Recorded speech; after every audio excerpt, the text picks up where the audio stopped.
all my dear students. Before starting today's class, I want to wish you on this important day, that is 5th September. This day is celebrated as Teachers' Day all over India on the occasion of birthday of our second president, Dr. Sarvepalli Radhakrishnan. Students, आज का दिन ये आपका दिन है. ये वो दिन है जिसमें आप अपने टीचर्स को सम्मान देते हैं और स्नेह देते हैं. लेकिन स्टूडेंट्स, हमारे देश का जो इतिहास है उसमें टीचर टॉट रिलेशनशिप हमेशा से प्रेम, स्नेह, सम्मान और निस्वार्थता से भरा हुआ रहा है.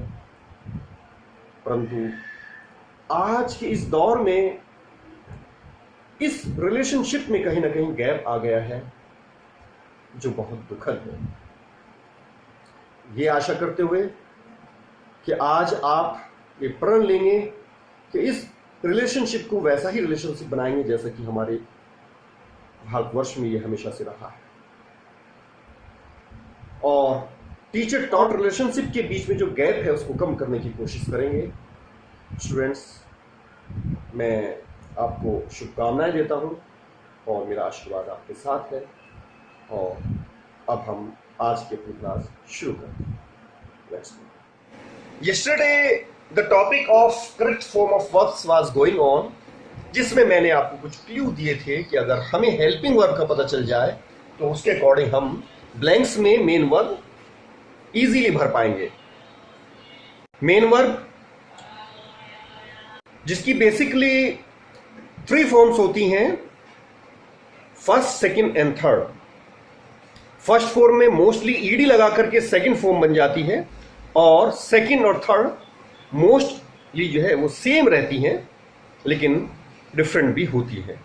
ये टॉपिक मैंने आपको स्टार्टिंग में कहा था कि आप डेली रूटीन बनाएंगे वर्ब की फॉर्म्स लर्न करने का. तो आई होप इसमें आप काफी वर्ब की फॉर्म्स लर्न कर चुके होंगे. फिर चौथी फॉर्म हम क्या करते हैं, वर्ब की फर्स्ट फॉर्म में अगर एस और ईएस लगा देते हैं तो वो सिंगुलर फॉर्म बन जाती है, और आईएनजी लगा करके हम प्रेजेंट पार्टिसिपल बना लेते हैं. तो इस प्रकार जो हमारे पास मेन वर्ब 5 फॉर्म में होती है, तो पांचों फॉर्म्स में से कौन सी फॉर्म ब्लैंक में फिल की जाए, इसके लिए ये हेल्पिंग वर्ब्स हमें हेल्प करती हैं. मैं इसको एक बार फिर से रिवीजन करा देता हूं. अगर आपको डू, डज, डिड या मोडाल्स का मतलब विल की पूरी फैमिली, ये कहीं पर नजर आ जाए तो इनके बाद वर्ब की हमेशा फर्स्ट फॉर्म का प्रयोग किया जाता है. अगर आपको ये चार्ट अभी थोड़ा सा ज्यादा बड़ा लग रहा है कि ये इजीली आपको नहीं समझ में आ रहा है, तो इसको और शॉर्ट कर देता हूं. स्टूडेंट्स देखिए, डू, डज, डिड जो होते हैं ये डू की फॉर्म कहलाती है. तो मैं इन तीनों को हटाकर इनके स्थान पर सिर्फ एक वर्ब डू रख देता हूं. डू हमारे पास एक हेल्पिंग वर्ब हो गई. और मोडाल्स का मतलब क्या हो गया, इसको हम विल की फैमिली समझ सकते हैं. जो आपने 13 मोडाल्स लर्न की हैं, will, would, shall, should, can, could, may, might, must, ought, to, used to, need and dare, तो ये इस तरह से अब हमारे पास डू में डू, डज, डिड तीनों हो गई, और विल में 30. तो ये 16 के साथ वर्ब की आप हमेशा फर्स्ट फॉर्म का प्रयोग करेंगे. नाउ सेकंड रूल को भी छोटा कर देते हैं. हैज, हैव, हैड और विल हैव, ये सब हैव की फॉर्म्स हैं. तो इनके स्थान पर मैं हेल्पिंग वर्ब अगर हैव लिख देता हूं तो ये हैव की फॉर्म्स, एंड मैंने आगे लिखा है पैसिव वॉइस. तो पैसिव वॉइस तो हमेशा अपने साथ वर्ब की थर्ड फॉर्म लेता है, और इसी तरह से हैव की कोई सी भी फॉर्म जैसे हैज या हैव या हैड, और विल हैव, शैल हैव भी इसी की फॉर्म. इस तरह से ये वर्ब की थर्ड फॉर्म आप यूज करेंगे. पैसिव वॉइस के लिए मैंने ये इंडिकेशन नीचे भी बनाया है. ये जो हेल्पिंग वर्ब्स हैं ये पैसिव वॉइस में भी यूज होती हैं, जैसे is, am, are, was, were, will या शैल के बाद बी का प्रयोग, has, have, had, will have के बाद बीन का प्रयोग. तो पैसिव वॉइस की तो मुख्य जो पहचान है वो बाई है. बी वाई, बाई का अगर प्रयोग आप वाक्य में देख रहे हैं उसके बाद ऑब्जेक्ट लगा हुआ है तो समझो वहां पर आपको वर्ब की थर्ड फॉर्म ही लगानी है, तो पैसिव वॉइस लिखने से बेटर है कि मैं लिख देता हूं बाई प्लस ऑब्जेक्ट, अगर ये सेंटेंस के लास्ट में आपको नजर आ जाता है तो हैव या बाई प्लस ऑब्जेक्ट आपको, अब उसमें कोई भी हेल्पिंग वर्ब लगी हुई हो, अब आपको टेंशन की जरूरत नहीं है। ये पोजीशन अगर आप देखते हैं या हैव की कोई सी भी फॉर्म अगर आप देखते हैं तो वर्ब की थर्ड फॉर्म का प्रयोग। थर्ड रूल को भी कम कर देते हैं, is am are was were का मतलब होता है बी, अर्थात ये बी की फॉर्म है। तो बी में आप याद रखिएगा इज भी आ सकता है, am be, are be, was और वर भी, और विल और शेल के साथ भी अगर बी आता है तो इसको भी आप बी में मान लीजिएगा। तो बी अगर आता है और हैज, हैव, हैड या विल हैव, शैल हैव के बाद अगर बीन का प्रयोग होता है, इसको अगर हटा करके मैं यहां पर एंड करके लिख देता हूं समय वाले सेंटेंस। 3 रूल्स हो गए हैं। तो ये इस प्रकार आपको मैंने अब ये बहुत छोटा सा चार्ट बना दिया है, लेकिन आपको लर्न करना चाहिए कि डू का मतलब डू, डज, डिड तीनों हो सकते हैं। विल फैमिली का मतलब विल के 13 रूप कोई से भी हो सकते हैं, तो उनके साथ आप वर्ब की फर्स्ट फॉर्म का यूज करेंगे। हैव का मतलब हैज, हैव, हैड, हैड या विल हैव, शैल हैव होता है, ये है। या फिर उसमें पैसिव वॉइस अर्थात बाय के बाद कोई भी ऑब्जेक्ट लगा हुआ है तो उसमें आपको वर्ब की थर्ड फॉर्म लगानी है। हेल्पिंग वर्ब कोई सी भी इसके अंदर हो सकती है। अब आपको टेंशन जरूर, आप सबसे पहले ये कीजिए कि उसमें देखिए कि पैसिव वॉइस तो सेंटेंस नहीं है, तो बाई और ऑब्जेक्ट से पता चल जाएगा पैसिव वॉइस है, फिर आपको कोई हेल्पिंग वर्ब पढ़ने की आवश्यकता नहीं है। मेन वर्ब को सीधा आप थर्ड फॉर्म में चेंज कर दीजिएगा। ओके, तीसरा मैंने फिर बी के बारे में बताया कि बी का मतलब is am are was were होता है, तो जहां पर ये आ जाए या फिर टाइम वाले सेंटेंस आ जाए, यानी फोर एसेंस के बाद जिसमें समय दिया जाता है, तो उसमें आपको वर्ब में आईएनजी का प्रयोग करना है। 3 रूल्स तो ये हेल्पिंग वर्ब के ऊपर बेस थे। चौथे रूल में क्या है, इसमें कोई हेल्पिंग वर्ब नहीं आई है, यस्टरडे, लास्ट या एगो, ये 3 शब्द अगर आपको दिखाई देते हैं तो वर्ब की सेकंड फॉर्म का प्रयोग करेंगे। और अगर ये सिंस 4 वाले मैंने ये यहाँ पर ऊपर लिख ही दिए हैं, ये सेम वही रूल बन जाता है। टाइम वाले का मतलब सिंस, ये इसमें मैंने लिखा है बी एंड ये पोजीशन, यानी सिंस या 4 के बाद अगर टाइम आता है तो ये परफेक्ट कंटिन्यूस टेंस में ही ऐसा होता है। अब इसमें आपको हेल्पिंग वर्ब को भी देखने की आवश्यकता नहीं है, जहां पर ये कंडीशन होगी तो वहां पर आपको वर्ब में आईएनजी का प्रयोग करना है। यानी बी का मतलब is am are was were हो गया, और सिंस या 4 के बाद टाइम आने पर आपको वर्ब में आईएनजी लगानी है। अगर इन सेंटेंसेस में हेल्पिंग वर्ब नहीं लगी हुई है तो आपको helping verb has been, have been या हैड बीन लगा।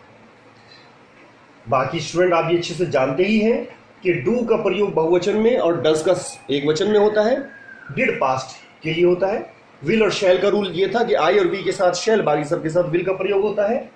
एक वचन में हैज, बहुवचन में है, और हैड भूतकाल में यूज होता है। इधर बी में भी इज एम आर वाजवर होते हैं, तो इज एक वचन के लिए, एम आई के साथ और आर बहुवचन के साथ। वॉज ये भूतकाल के लिए है, जिसमें एक वचन के साथ लगाया जाएगा वॉज और बहुवचन के साथ में वर। और ये तीनों वर्ड्स हमें बताते हैं कि हमें उसमें सेकंड फॉर्म का प्रयोग करना है। इसके अलावा अगर इसमें और कंडीशंस लगती हैं, जैसे टुमारो का प्रयोग हो जाता है तो वो फ्यूचर इंडेफिनिट टेंस हो सकता है, तो वहां पर आपको विल या शैल अपने आप लगानी पड़ेगी और उसके साथ फिर आपको वर्ब की फर्स्ट फॉर्म का प्रयोग करना है।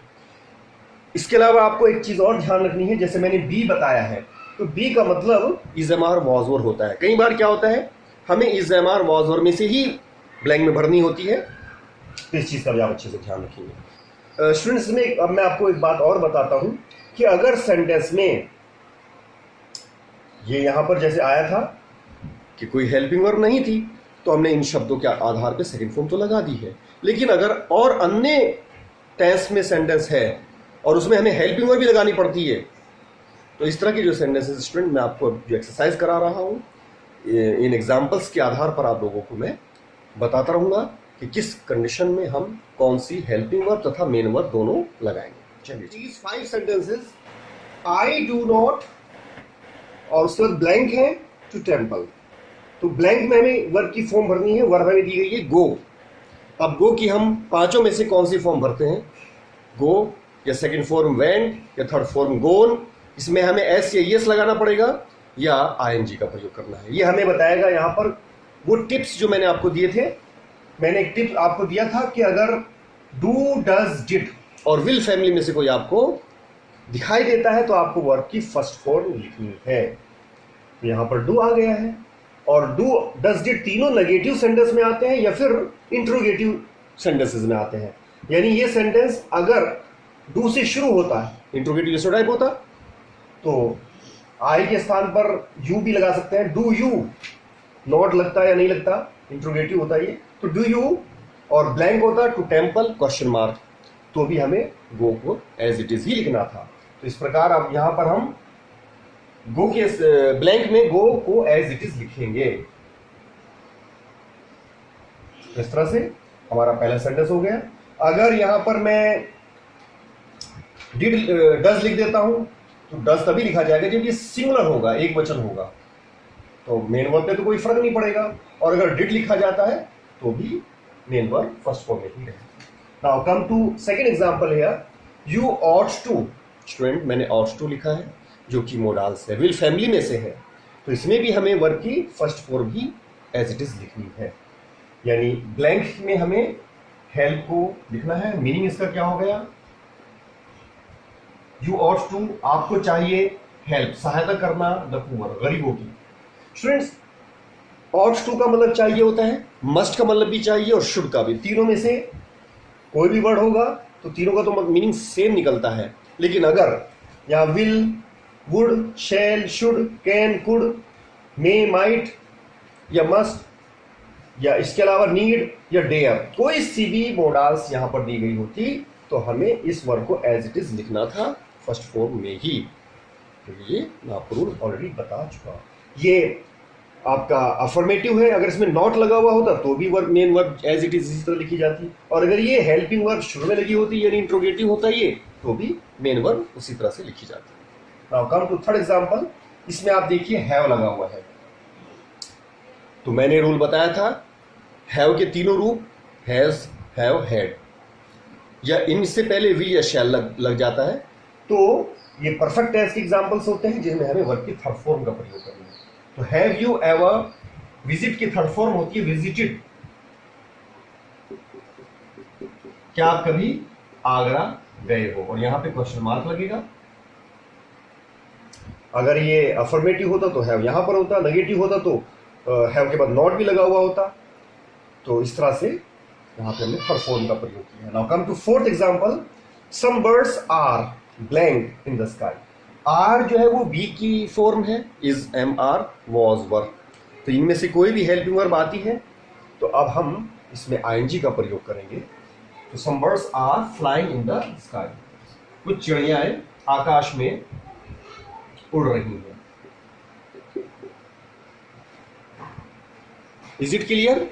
Now come to fifth example, इसमें कोई क्लू हमें नहीं मिल रहा है, कोई हेल्पिंग वर्ब यहां पे नहीं दी हुई है। वी के बाद द मैच यस्टरडे, तो मैंने आपको इसमें एक टिप्स ये दिया था कि यस्टरडे, लास्ट या एगो, ये तीन शब्द अगर आ जाते हैं तो वो पास्ट इंडेफिनिट टेंस होता है जहां पे वर्ब की सेकंड फॉर्म का प्रयोग करना है। तो यस्टरडे को देखकर हम यहाँ पे विल की सेकंड फॉर्म वन करते हैं। These were 5 examples. Now I would give you some more examples. So sixth example, he was. was को देखकर हमारे मन में आएगा कि इसमें हम ing का प्रयोग करें, लेकिन सेंटेंस को हमें आगे तक पढ़ना चाहिए। By the teacher, तो by the teacher से पता ये चल रहा है कि ये सेंटेंस एक्टिव वॉइस में नहीं है बल्कि ये पैसिव वॉइस का सेंटेंस है, और पैसिव वॉइस में हेल्पिंग वर्ब कुछ भी हो हमें उसमें मेन वर्ब को थर्ड फॉर्म में ही लिखना पड़ेगा। तो पैसिव वॉइस होने की वजह से अब हम पनिश को पनिश्ड थर्ड फॉर्म में लिखेंगे।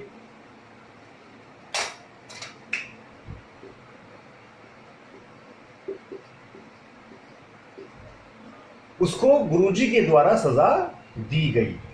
वैसे आज टीचर्स डे पे हमें पनिशमेंट की बात नहीं करनी चाहिए। Okay, now come to seventh example, I, और आई के बाद ब्लैंक है, फ्रॉम फीवर, सिंस मंडे, इसमें कोई हेल्पिंग वर्ब नहीं आई है, तो अब हमें सोचना पड़ेगा कि इसमें और क्या चीज देखी जाए। स्टूडेंट, मैंने आपको बताया था कि अगर किसी सेंटेंस में सिंस या फॉर का प्रयोग हो जाता है तो वहां पर हमें वर्ब में आईएनजी का प्रयोग करना है, और सिर्फ आईएनजी का ही प्रयोग नहीं करना है, यह भी देखा जाएगा कि हेल्पिंग वर्ब इसमें है या नहीं है। अगर नहीं है तो हमें हेल्पिंग वर्ब भी लिखनी पड़ेगी। तो चूंकि ये परफेक्ट कंटिन्यूस वाले टेंस होते हैं तो यहां पर हमें आई के साथ हैज तो नहीं लगा सकते, प्लूरल माना जाता है, तो हैव का प्रयोग करना है और हैव के बाद फिर हमें बीन लगाकर तब आईएनजी का प्रयोग करना है। तो आई हैव बीन और सफर में आईएनजी लग जाएगी, suffering from fever since Monday. Students, हमें बुखार का भी वर्णन नहीं करना चाहिए क्योंकि आजकल बड़ा खतरनाक फीवर चल रहा है। आई विश कि आप लोग सेफ रहें और केयर खुद करें, दूसरों को भी केयर करने के लिए आप जागरूक करें।